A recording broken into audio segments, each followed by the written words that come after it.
هي فتحت الخزانة من هنا. هوب، تقول كأنها شافت حاجة. اهدي يا أستاذة، استني يا عروسة. مفيش كلام نافع خالص. اللي شايفينه ده نادر جدا يحصل في حفلة جندر ريفيل. ولو انت من سكان الوطن العربي الغلبان وما تعرفش او عمرك ما سمعت عن الجندر ريفيل، الفيديو ده هيعرفك.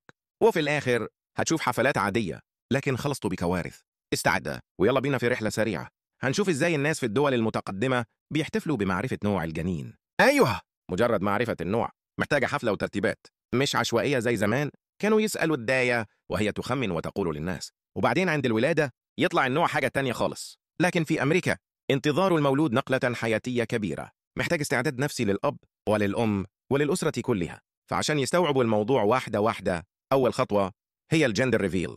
بدل ما الدكتور يقول للأب والأم لوحدهم ويلاقوا نفسهم نازلين فيه ضرب كأنه هو اللي زرع الجنين، الناس لجأوا لحيلة ذكية. يعلنوا نوع الجنين وسط أكبر عدد ممكن من الناس، كده يخففوا الصدمة. ولو حد اتسرع الناس تلحقه. حركة ذكية، مفيش كلام. ومع الوقت الحفلات دي اتطورت ووصلت للشكل اللي احنا شايفينه دلوقتي. ممكن تكون بسيطة، كيكة قلبها بلون يحدد النوع، أو مفرقعات، أو دخان، أي حاجة صغيرة. وأحيانا الناس بيزودوها ويعملوا حاجات غريبة. يعني مثلا ممكن تلاقي حد عامل الجندر ريفيل على واجهة برج خليفة. طيب انتوا ايه رأيكم في الموضوع ده؟ معاه ولا ضده؟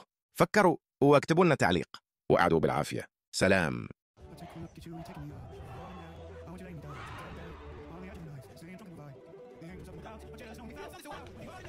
Three, two, one.